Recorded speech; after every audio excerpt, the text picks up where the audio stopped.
The summer of 1969 marked one of the most defining moments in Elvis Presley's life. After nearly a decade away from live performance, he walked into the International Hotel in Las Vegas to face a world that doubted him. The press was skeptical, the critics were circling, and even some of his fans wondered if the king of rock and roll had become a prisoner of his own legend. It had been 8 long years since Elvis last stood on a concert stage. In that time, Hollywood had consumed him. 33 films in less than 10 years, many of them repetitive, formula-driven projects that left him creatively drained. He admitted privately that he felt trapped, saying once, "I felt like a bird in a gilded cage." On the screen, he was everywhere, but on the stage, the place where he had once set the world on fire, he was silent. The tide began to turn in December 1968, when Elvis shocked the world with his television comeback special. Clad in black leather, stripped of Hollywood gloss, he sang with raw intensity. It was more than a performance. It was a declaration. He was still here, and he still had something real to give. That night reignited his career, but Las Vegas would test whether he could truly reclaim his crown. As he faced reporters before his residency, Elvis spoke plainly, "I just want to give the people something worth their money." There was no arrogance in his tone, no defense against the criticism, just honesty. To him, this was not about prestige or proving himself to critics. It was about connection.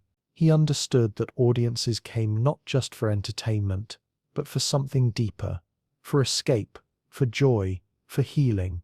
Behind the sequins and the spotlight, Elvis carried a simple truth. His music was not about him. It was about the people listening. And in that understanding, he found his greatest strength. Through the 1960s, Elvis Presley's face was everywhere on billboards, movie posters, and soundtracks. To the public eye, he was thriving. But behind that carefully managed image was an artist who felt increasingly suffocated. Between 1960 and 1969, Elvis starred in 33 films. While some were modest successes, many were light, formulaic productions that recycled the same plots and songs. They were profitable, but they left him restless. Elvis himself admitted the toll these years had taken. He confided to friends, "It was like I was stuck in a rut. The songs in the movies were so bad I felt like I was singing to the walls." These weren't just complaints. They were the words of a man who had once redefined music, now questioning whether he had lost the very spark that had set him apart. The world had changed too. By the mid-1960s, rock and roll had evolved. The Beatles, the Rolling Stones, and countless others had pushed music in daring new directions.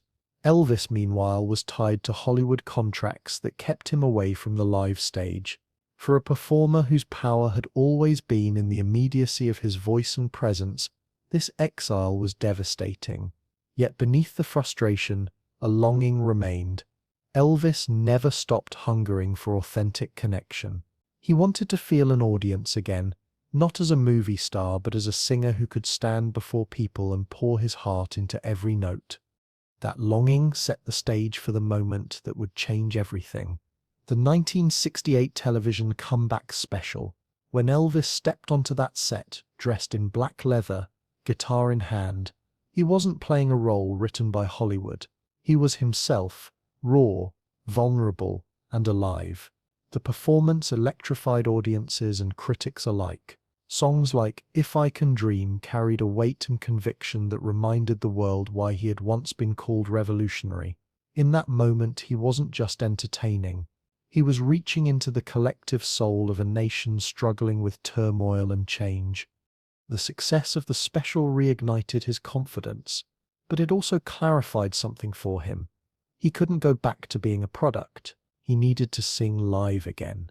He needed the stage. He needed the exchange of energy that came only when his voice met the hearts of real people in real time. So when the opportunity for a residency at the International Hotel in Las Vegas came, Elvis accepted, not as a commercial gimmick, but as a lifeline. For him, this wasn't a step backward. It was a return to the core of who he was. And though critics dismissed Las Vegas as a playground for nostalgia, Elvis knew that what he brought to that stage could be much more. The Hollywood years had dulled his fire, but they had also given him clarity. He understood now that fame without meaning was empty. The movies had shown him what he didn't want to be. The stage would give him the chance to remember and remind the world what he truly was, a singer who carried people's hopes, fears, and joys in his voice. The 1968 television special had been a triumph, but in many ways it was only the beginning of Elvis Presley's fight to reclaim his identity. The world had seen him in raw form again, stripped of the Hollywood polish, and they responded with awe. Yet the question lingered: could he sustain this momentum on the live stage night after night? That test came on July 31st, 1969, when Elvis returned to live performance at the International Hotel in Las Vegas. It was his first regular concert engagement in 8 years. The Residency was historic: 4 weeks, 2 shows a night, backed by a powerful new band and orchestra. But not everyone welcomed the move. Critics sneered that Vegas was a safe bet, a commercial gamble that might cheapen his legacy. Some even suggested it was a desperate attempt to cling to past glory. Elvis heard the noise, but he refused to let it shape his purpose. In his press conference before opening night, he was direct: "I just want to give the people something worth their money." Those words were not defensive. They were grounded in truth. For Elvis, the stage was not about prestige or critical validation.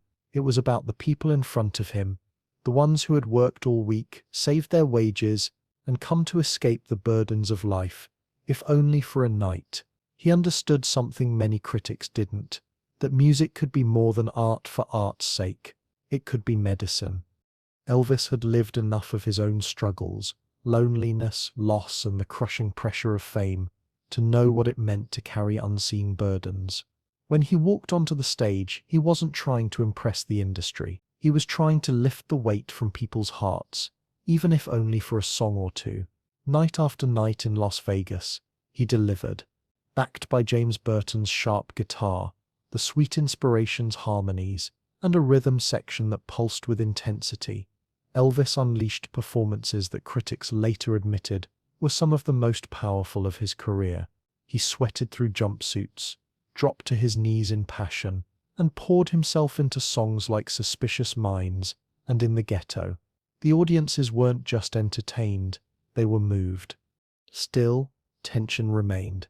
Elvis knew he was walking a fine line. On one side stood the spectacle, the rhinestones, the flashing lights, the choreographed movements. On the other side stood the essence of his art, the voice, the emotion, the truth. His challenge was to fuse the two without losing himself. Friends recalled that even in his hotel suite after shows, Elvis wrestled with doubts. "I hope they felt something," he would say quietly. That was always the question for him. Not whether the crowd cheered, but whether they felt. He knew that applause could be empty, but connection, that was real. The stakes could not have been higher. Elvis wasn't just fighting to win back his audience. He was fighting to rediscover the soul of his artistry. Each night in Las Vegas became a test of whether he could transform entertainment into something greater, something that touched the deepest parts of human experience. And slowly the answer began to reveal itself. By the late summer of 1969, it was clear that Elvis Presley's return was not just a comeback, it was a transformation. The audiences who filled the International Hotel each night didn't see a fading star.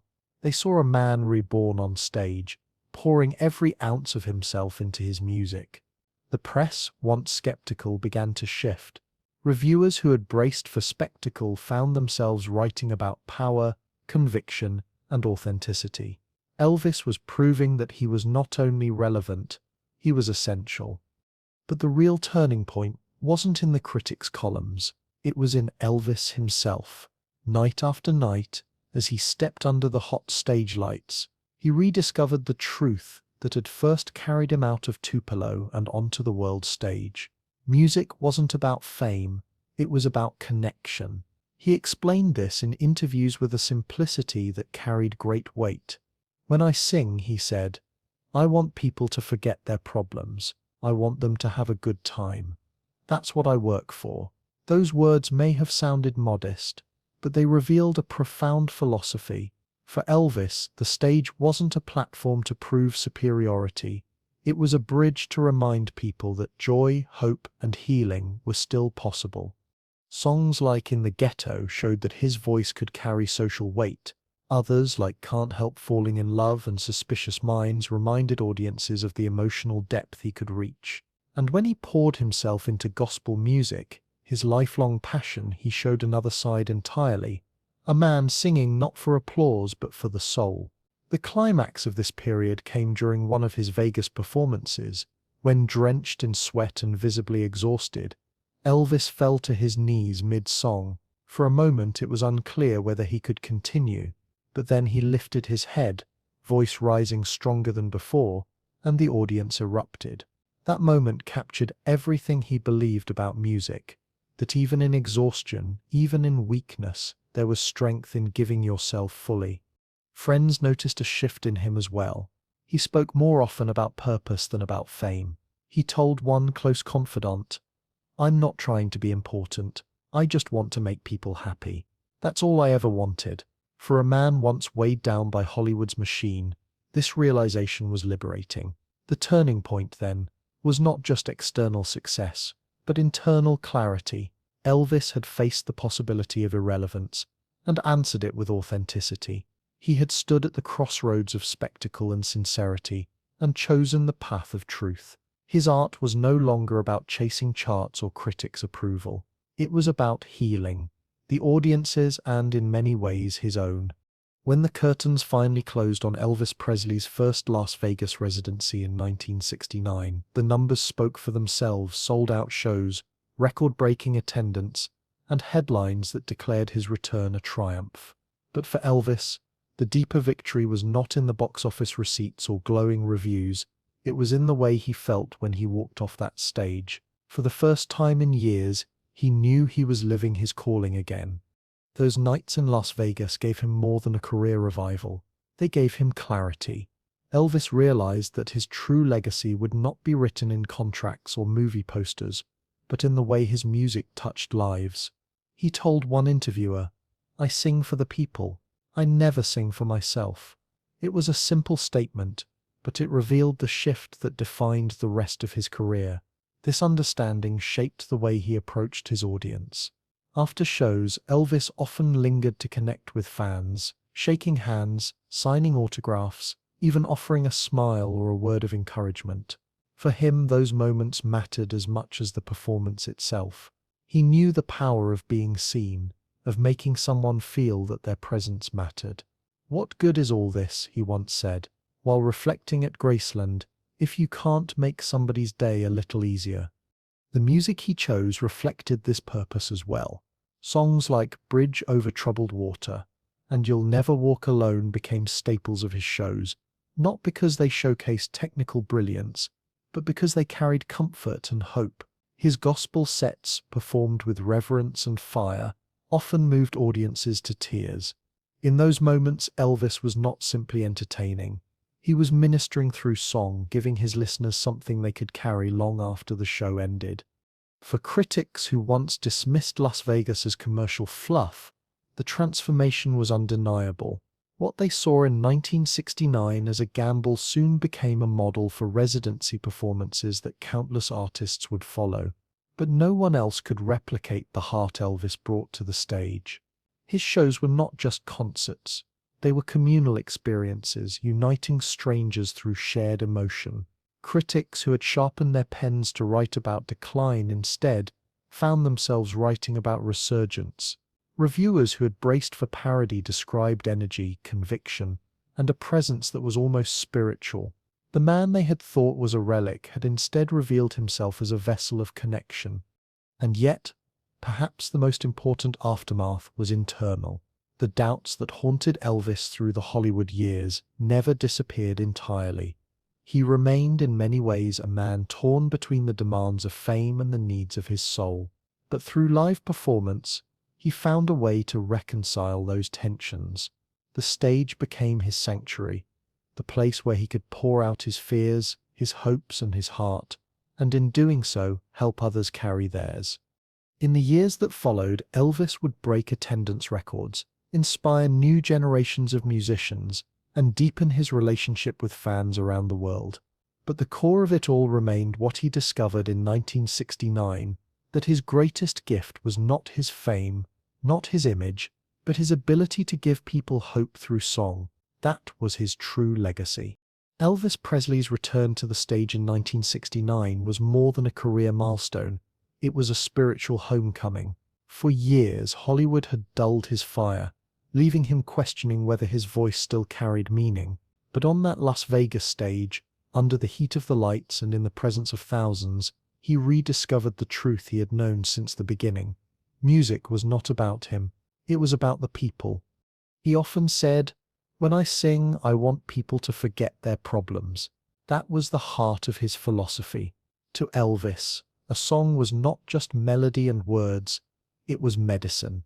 It was a way to reach across the divide of loneliness, fear, or sorrow and say, "You are not alone." His performances were not merely entertainment, they were acts of service given freely to anyone willing to listen. That belief is why his legacy endures. Long after the final encore, long after the applause faded, his music continues to comfort, to inspire, and to heal. Fans across generations testify that his voice gave them strength in moments of weakness, hope in times of despair, and joy when life felt heavy. This is why Elvis remains more than a superstar. He remains a presence. And his story carries a lesson for all of us. It reminds us that our gifts, whatever they are not just for ourselves. They are meant to be shared, to lift others, to make the world lighter. Elvis discovered that true greatness is not measured in fame or fortune, but in the love you leave behind in the hearts you've touched. So now the question turns to you. Has music ever carried you through a dark time? Have you ever felt the healing power of a song, a voice, or even a moment of kindness that reminded you to keep going? Share your story in the comments. Because just like Elvis believed, connection is where meaning lives. If this story moved you, remember to like, share, and subscribe. And as Elvis himself once sang, "If I can dream of a better land where all my brothers walk hand in hand, perhaps the dream begins with empathy, with love, and with remembering that none of us walk alone."